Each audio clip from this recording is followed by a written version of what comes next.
The Restoration of Blackwood Ridge. Chapter 1. The Accidental Homecoming. Caleb Vance never intended to see the rusty water tower of Blackwood Ridge ever again.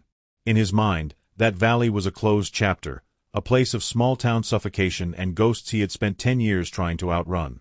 He had made it to the clean, sterile heights of the tech world, trading the scent of pine and sawdust for the hum of server rooms and the glow of multi-monitor setups. He had been a prodigy, a developer who could see code like music, weaving algorithms that moved millions of dollars across digital platforms. But the problem with building a life on numbers is that numbers don't have a soul. When the collapse came, not a market crash, but a personal, shattering moral failure that stripped him of his company, his reputation, and his savings, the digital world evaporated. The friends who had toasted his success turned their backs in a single press release. Now, sitting in a borrowed truck with $50 left to his name, the only road open to him was the one that led back down into the valley. As the truck crested the final ridge, the town came into view. It looked smaller than he remembered, grayer. The massive lumber mill that had once been the beating heart of the community sat dark, its smokestack silent against the autumn sky. Main Street was a quiet stretch of faded brick facades and boarded-up shop windows. Caleb pulled the truck up to the curb outside a modest, two-story house with chipping white paint.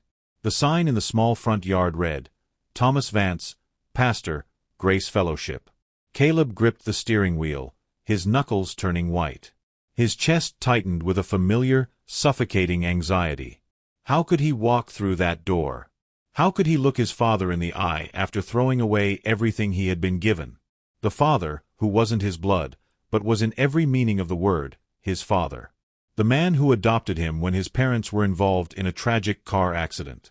He reached into his pocket and pulled out his grandfather's old silver pocket watch. It didn't work, the gears had jammed years ago, but holding the cool, heavy metal in his palm was the only thing that grounded him.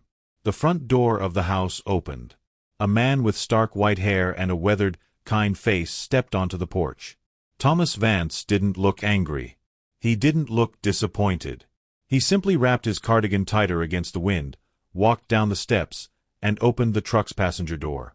"Welcome home, Caleb," Thomas said gently. "Your room is exactly how you left it." The Restoration of Blackwood Ridge. Chapter 2. The Enemy in the Rearview. The silence inside the house was heavier than the noise of the city had ever been. Caleb sat at the kitchen table, the warmth of the coffee mug doing nothing to thaw the icy knot in his stomach.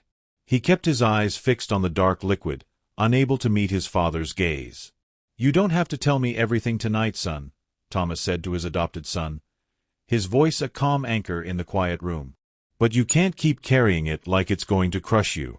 The Lord knows the burden you're under, and so do I." Caleb let out a harsh, dry laugh. "You don't know the half of it, Dad. I didn't just lose the business. I lost my mind. I thought I could outsmart everyone. I took shortcuts. I used people's trust to fund a lifestyle I couldn't afford, and when the bottom fell out, I left people holding the bag. The state line is the only reason I'm not sitting in a cell right now." He looked up, expecting to see the judgment he had practiced facing in his mind 1,000 times. Instead, he saw only a deep, sorrowful empathy. "The world calls it a legal problem, Caleb. But we both know it's a heart problem," Thomas said softly. "You ran away from this town because you wanted to prove you didn't need anyone. Not me, not this community, and certainly not God. You built a Tower of Babel out of computer code, and you're surprised it fell down." "I don't need a sermon, Dad," Caleb snapped, standing up so fast his chair scraped loudly against the linoleum. He walked to the window, staring out into the rainy dark. "I need a way out. I need to fix this. I can't just sit here in the dark waiting for the past to catch up with me." Thomas stood up slowly, walking over to stand a few feet behind his son. "You've been running for 10 years, Caleb. Look where it brought you. Maybe the past isn't catching up to you. Maybe the Lord is finally slowing you down so he can catch up to you." Caleb didn't answer. He watched his reflection in the glass, a shadow of the man he used to be, trapped between the wreckage of his own making and the terrifying stillness of a home he no longer understood. Chapter 3. The Listening Heart. By Thursday, The walls of his childhood bedroom felt less like a sanctuary and more like a holding cell. Desperate for a distraction, Caleb agreed to walk down to Main Street to help his father's ministry partner, Evie Mitchell, clear out the back room of the town's small community center, the Listening Heart. Evie was everything Caleb was not: expressive, fiercely optimistic, and deeply rooted in the valley. While Caleb had been analyzing data streams, Evie had been spent the last 5 years distributing food boxes, organizing utility assistance, and listening to the stories of families who had fallen through the cracks of the collapsing timber economy. "Well, look who finally descended from the mountain," Evie said without looking up as Caleb walked through the door. Evie was organizing canned goods, and turned to pick up a heavy box of books. "The tech mogul himself. Hope you didn't ruin your city shoes on our gravel." Caleb managed a weak smile, taking the box from her. "Good to see you too, Evie. I see you're still running the world from a building with a leaky roof." "Hey, the roof builds character," she shot back, wiping her brow. "And right now, character is about all this town has left. Since the mill went dark last winter, we've got 300 families relying on the center for everything from winter coats to diaper formula. I don't have time to worry about a little water damage." As Caleb carried the box into the back room, his eyes caught a long table against the wall. On it sat 3 ancient, dusty desktop computers, their bulky monitors looking like relics from a bygone era. "What are those for?" Caleb asked, gesturing with his chin. Evie sighed, her playful tone vanishing. "They're supposed to be a public access lab. People need them to apply for jobs, look up medical assistance, or take online classes. But 2 of them won't even turn on, and the one that does takes 20 minutes to load a homepage. Most of the folks in this valley don't have internet at home, Caleb. When these machines died, a lot of people lost their only connection to the outside world." Caleb walked over to the desk, his fingers instinctively brushing the dusty keyboard of the center machine. For the first time in months, the chaotic noise in his mind went quiet, replaced by the familiar, comforting logic of hardware and circuitry. He looked at the ancient processors, seeing not junk, but a problem that had a clear, definitive solution. "Do you have a screwdriver?" Caleb asked softly. Evie stopped what she was doing, watching him with a curious expression. "Yeah, in the drawer by the sink." "Why?"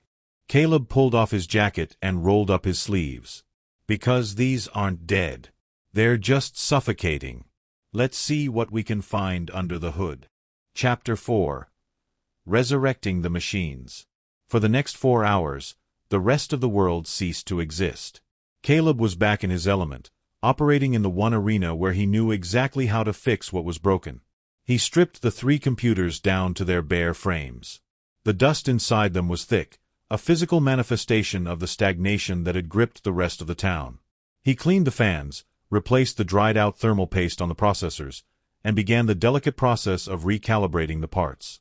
By combining the working memory strips and storage drives from the 2 completely dead machines, he created one remarkably strong, functional unit. Evie watched from the doorway, holding 2 plates of sandwiches. She stayed quiet, recognizing the intense, almost holy focus that had taken over his posture. The arrogant, defensive posture Caleb had carried since his arrival had melted away, replaced by the humble diligence of a true craftsman. "Try it now," Caleb muttered, his voice hoarse as he plugged the master unit back into the wall outlet. Evie leaned forward. Caleb reached down and pressed the power button. The machine didn't groan or stutter. With a clean, sharp beep, the internal fan spun to life with a smooth, quiet hum. G8 The old monitor flickered, the black screen filling with lines of white text as the operating system initialized. Within 30 seconds, a clean, empty desktop screen appeared, responsive and completely functional.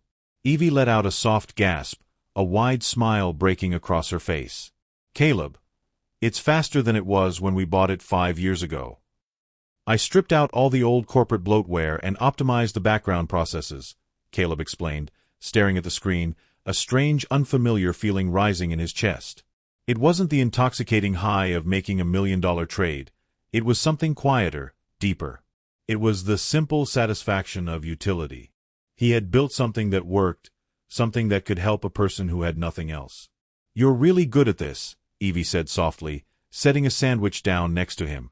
Caleb looked at his hands, still stained with gray dust and thermal grease. "It's the only thing I've ever been good at, Evie. I just usually find a way to use it to hurt myself." "Then maybe," Evie said, looking him squarely in the eyes, "it's time you started using it to help someone else."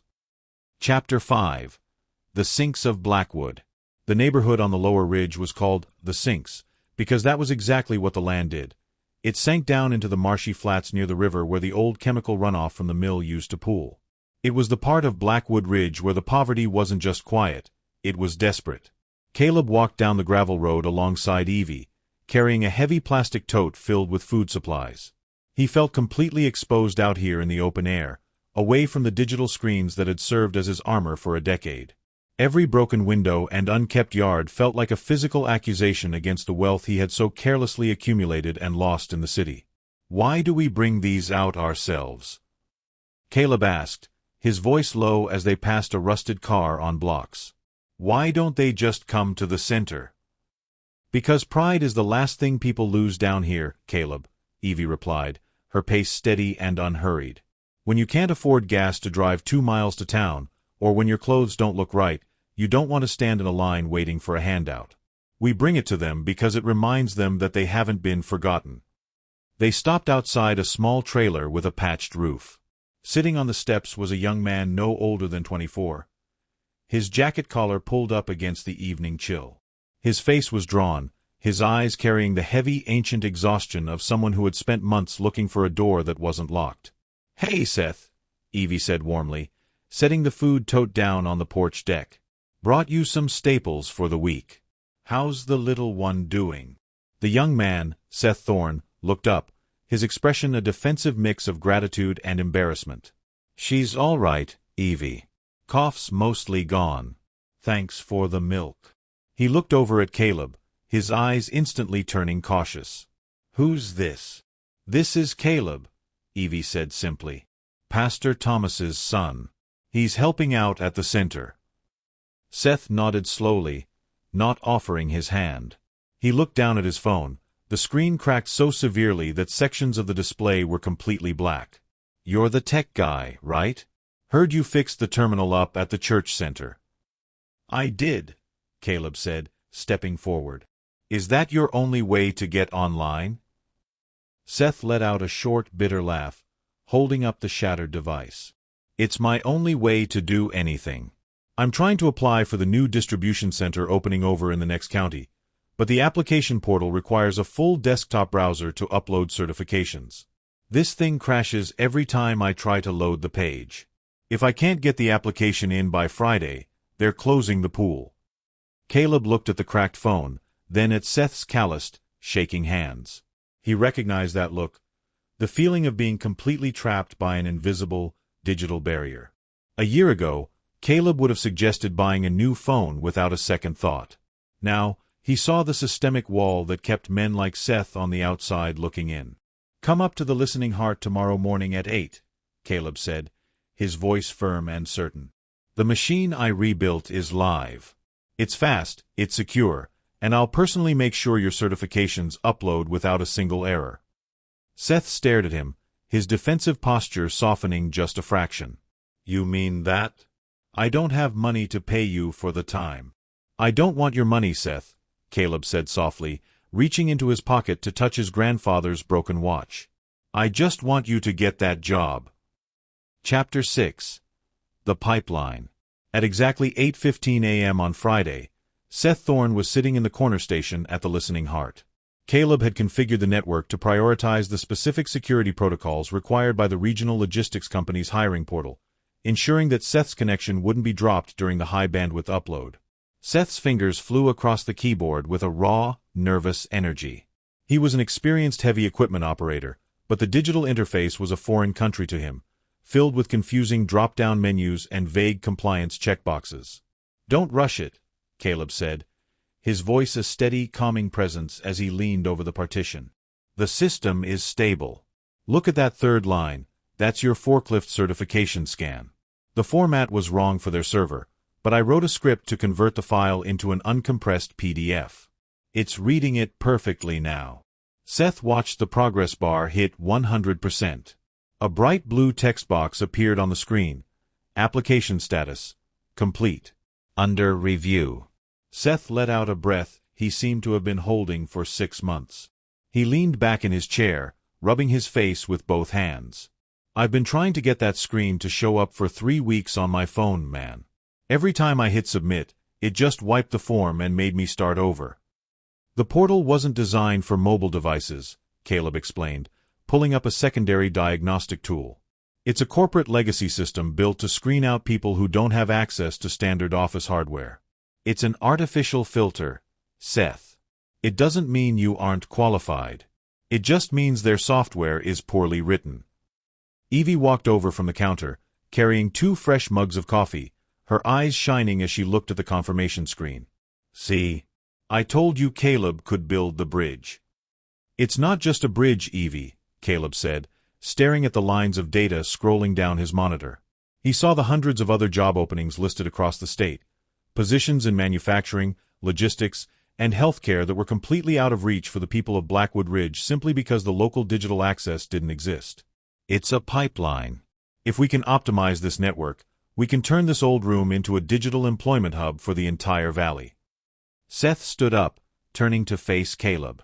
The defensive, guarded look from the porch and the sinks was gone, replaced by a deep, unspoken respect. He extended his hand, and this time, Caleb took it. The grip was firm and honest. Thank you, Caleb, Seth said quietly. You didn't just fix a computer today. You gave my daughter a real shot at something better. I won't forget it. As Seth walked out the front door, the bell jingling cheerfully above the frame, Caleb looked back at his monitor. For the first time since his career had imploded, the digital screen didn't feel like an instrument of greed or isolation. It felt like a tool for restoration. Chapter 7. An Unexpected Intrusion. The quiet rhythm Caleb had found over the last 3 weeks shattered on a Thursday night. He was sitting alone at the master terminal, compiling an automated search directory for local municipal openings, when the glare of high beams flooded the room. A sleek, black SUV sat idling at the curb, its engine a low, expensive purr that sounded completely alien on the cracked pavement of Main Street. The driver's side door opened, and a man in a tailored charcoal overcoat stepped out, shielding his eyes from the small street lamp. Caleb's heart hammered against his ribs. His first instinct was the old one, to run, to close the laptop, to turn off the lights and pretend he wasn't there. The ghosts of the city had finally tracked him down. The bell above the door chimed as the handle turned. The man stepped inside, looking around the humble room with a faint, amused smile that made Caleb's blood run cold. It was Julian Vance, Caleb's first cousin and the current managing partner of Vance Capital Markets, the firm that had provided the initial funding for Caleb's failed venture. Well, Julian said, his voice smooth, polished, and entirely devoid of warmth. They told me you were hiding out in the hills, Caleb, but I didn't believe it until I saw the old sign outside. From a penthouse office on the river to a volunteer gig in a soup kitchen. It's quite the fall from grace. Caleb stood up slowly, keeping the table between himself and his cousin. What are you doing here, Julian? If this is about the liquidation settlement, my lawyers told you everything I have left is tied up in the bankruptcy escrow. Relax, Caleb. I'm not here with a subpoena, Julian said, walking over to inspect one of the refurbished terminals, his manicured finger tracing the edge of the plastic case. The firm wrote off your little disaster months ago. We moved on. But I was passing through the region on a logistics deal, and I wanted to see if the rumors were true. People in the city are saying the great Caleb Vance lost his edge, that he had some kind of breakdown and came home to preach with his old man. I haven't lost anything, Julian, Caleb said, his voice flat, forced into a steady calm he didn't feel. I'm exactly where I need to be. Julian let out a short, mocking laugh. Don't sell yourself short, cousin. Look at what you're doing here, fixing dinosaur computers for people who don't even know what an API is. It's a waste of raw talent. I'm opening a new automated trading desk in Charlotte next month. I need a lead architect who knows how to exploit latency loops. The salary is 6 figures, plus equity. Come back to the real world, Caleb. Leave this dying town to the people who belong here. Caleb stared at his cousin, looking past the expensive coat and the polished words. 4 years, Julian's world had been his world, a place where value was measured solely by acquisition and leverage. But as he looked around the dark room of the Listening Heart, he saw the empty chair where Seth Thorne had sat just days before. He thought about the green checkmark that meant a family could pay rent next month. "You don't get it, do you?" Caleb said softly, his voice gaining a sudden, unshakable weight. "You think this town is dead because there's no capital here. But the people here have something your firm will never understand. They have an endurance that isn't for sale. I'm not going to Charlotte, Julian. I'm staying right here. I'm finally building something that matters." Julian's smile faded, his eyes narrowing into cold indifference. He adjusted his coat collar and turned toward the door. "Suit yourself, Caleb. Enjoy the ruins. Just don't expect us to catch you the next time you fall." The door closed, the bell chimed, and the SUV pulled away into the dark, leaving Caleb alone in the quiet room. But this time, the anxiety didn't return. The knot in his chest had finally unraveled. Chapter 8.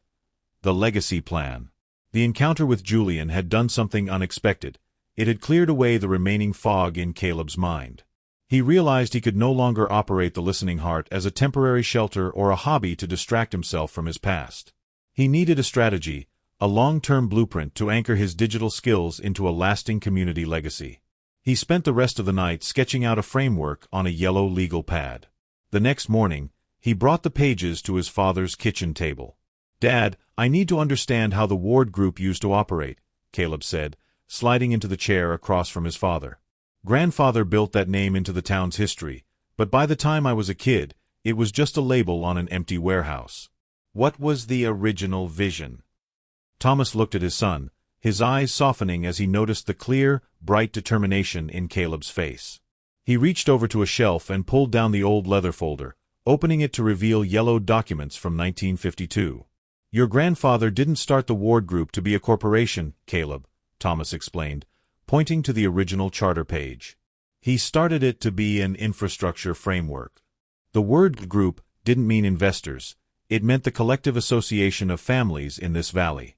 The goal was to ensure that if one sector failed, the other sectors could support the weight.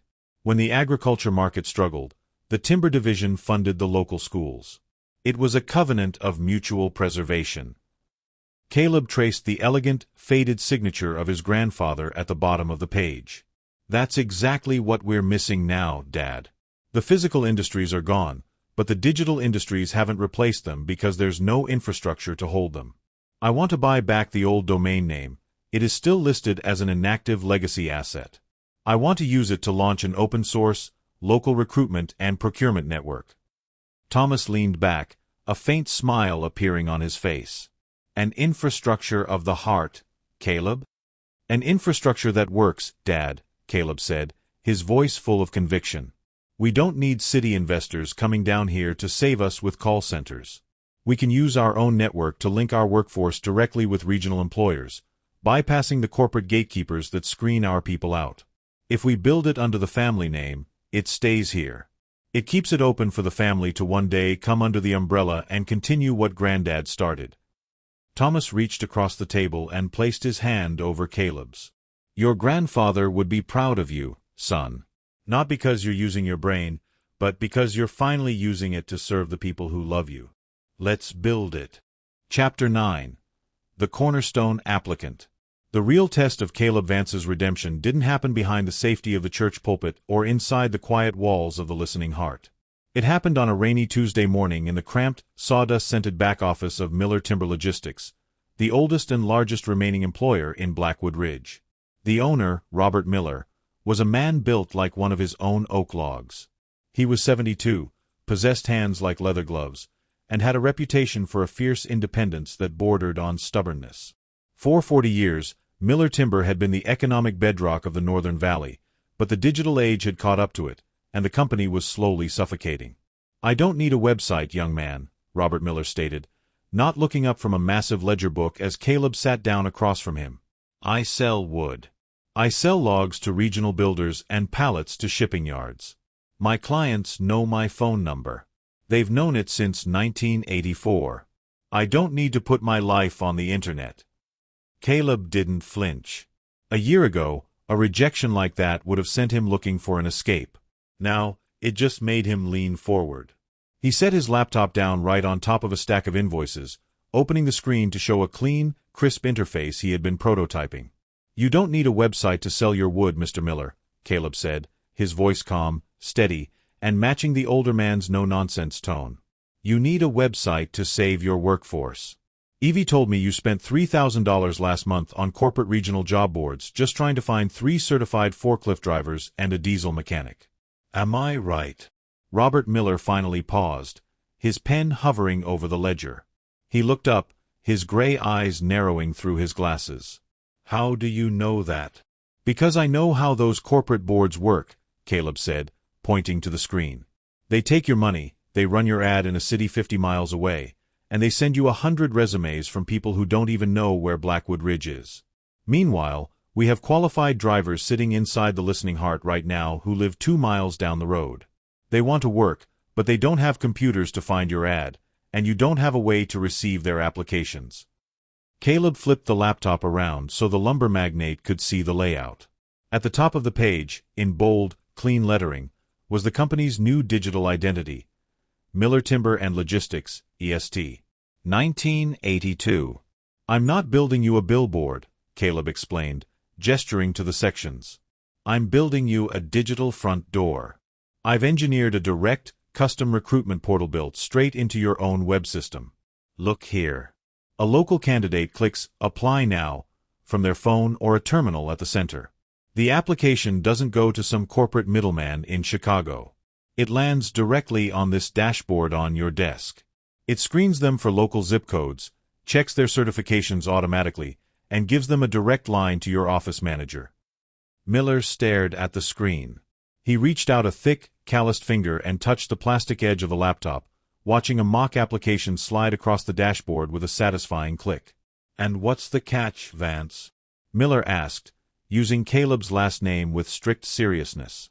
"Your grandfather built the Ward Group to help this town, but I know your story. I know where you've been. Why are you doing this for me?" Caleb looked the old man straight in the eye, his gaze completely clear, entirely devoid of the old shame. "Because when I was dying in a boxcar, this community didn't write me off.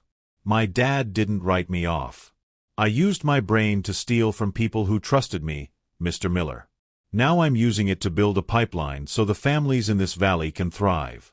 I don't want a dime of your corporate money. I want your word that if this portal delivers the workers you need, you'll keep those jobs local." Robert Miller stared at Caleb for a long, silent moment. The mechanical hum of the sawmill outside seemed to fill the gap between them. Finally, the old man closed his ledger with a heavy thud. He extended his massive hand across the desk. "You build me that door, Caleb," Miller said, his voice dropping its gravelly edge.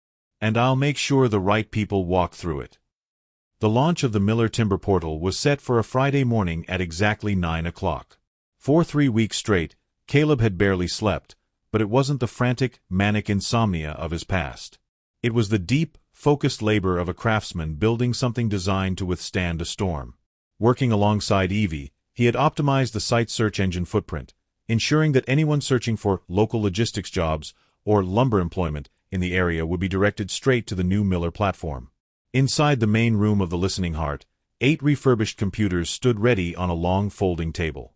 A line of nearly 40 local residents stretched out the door and down the sidewalk. Men in flannel shirts, young women looking for office administration roles, and older laborers who had been displaced by the factory shutdowns. Evie walked up behind Caleb's chair, her clipboard tucked under her arm.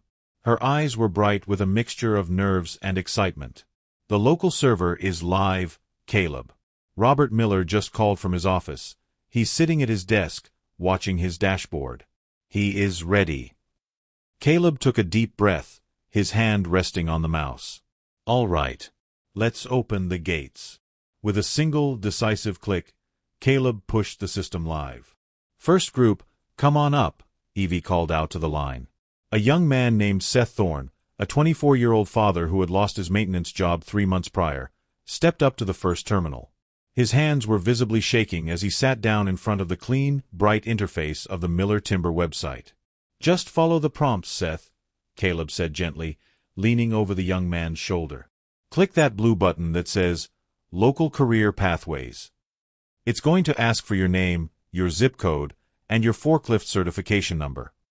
Seth began to type, his movements hesitant at first, then gaining speed as the intuitive, simple design of the portal guided him through the process. The website didn't require complex jargon or confusing corporate accounts. It was built for the people of the valley. Within 4 minutes, Seth reached the final screen. A large green checkmark appeared. Application submitted successfully to Miller Timber and Logistics. 2 miles down the road, in the wood-paneled office, Robert Miller's dashboard lit up. A notification popped onto his screen, displaying Seth's full profile, his local address, and his verified 5 years of heavy machinery experience. The phone on Caleb's desk rang instantly. He picked it up. The listening heart. Vance. Miller's voice came through the receiver, filled with absolute amazement. This is incredible. Seth Thorne just applied. I know his family. The young man is an incredibly hard worker. Tell him to walk down to the yard right now. If his credentials match what this computer is showing me, he starts on the loading dock at 1 o'clock today. Caleb looked down at Seth, who was still staring at the screen. Seth, Caleb said, a massive smile breaking across his face. Get your coat. Mr. Miller wants you down at the yard right now for a direct interview. The job is yours if you want it. Seth stood up so fast his chair rattled against the floorboards. He looked at Caleb, his eyes instantly welling with tears. He shook Caleb's hand with a ferocious, desperate gratitude, then turned and bolted through the front doors, walking rapidly down the street toward his future. By 5 o'clock that evening, 32 applications had been processed through the gateway. 11 local residents had already been scheduled for interviews, and 4 had been hired on the spot to fill immediate openings in the timber yard. As the volunteers began to shut down the terminals and clean up the room, Caleb sat back in his chair, staring at the live analytics dashboard. The data lines were climbing, real metrics showing real families being pulled back from the edge of financial collapse. Evie walked over, leaning against the edge of his desk. She handed him a fresh cup of coffee and looked at the screen, then down at him. We did it, Caleb, she said softly, her voice filled with a profound, quiet awe. We actually did it. You gave this town a lifeline today. Caleb looked up, his face illuminated by the glow of the monitor. He reached into his pocket and pulled out his grandfather's silver watch, placing it on the table. The mechanical ticking was steady, clean, and perfectly aligned with the heartbeat of a community coming back to life. I didn't give them a lifeline, Evie, Caleb said, his voice thick with an emotional weight that was entirely beautiful. The Lord did. I just built the wire. The Ward Group isn't a ghost anymore. It's alive. Chapter 11. The Umbrella Extends. Word travels fast in a mountain valley, especially when that word involves 32 local people applying for jobs in a single afternoon. Within 48 hours of the Miller Timber launch, the dial on Caleb's desk phone didn't stop spinning. The digital front door he had engineered for Robert Miller had done something more than just automate a hiring process. It had proven that Blackwood Ridge wasn't a dying town. It was simply a town that had been locked out of the modern economy. And Caleb had just handed them the key. On Wednesday morning, the heavy glass door of the outreach center opened, and 3 prominent local figures walked in. Among them was Andrew Ward, Caleb's uncle, alongside the director of the regional medical clinic and the owner of the valley's largest agricultural supply cooperative. Caleb stood up from his workstation, wiping his hands on his jeans. Uncle Andy. Gentlemen. What can I do for you? His uncle stepped forward, a profound look of pride in his eyes that Caleb hadn't seen since he was a young boy. Caleb, Robert Miller hasn't stopped talking about what you built. The medical center is losing staff to the city because our local nurses don't know we have openings here. The co-op needs seasonal labor but can't afford the big corporate job boards. We don't just need one portal, Caleb. We need an entire network. Caleb looked at the men, then turned back to his monitor, where the blueprints of his code were displayed. Building a network takes more than one person, Uncle Andy. It takes infrastructure. It takes management. That's exactly why we're here, Andrew said, placing a heavy, supportive hand on Caleb's shoulder. Your grandfather built the Ward Group decades ago to be an umbrella for this community. It was meant to protect people, to give them shelter and a future. 4 years, that name has just been sitting on old legal documents. We want to bring it back. We want to come under your leadership, Caleb. We want to build a family enterprise that serves this entire county.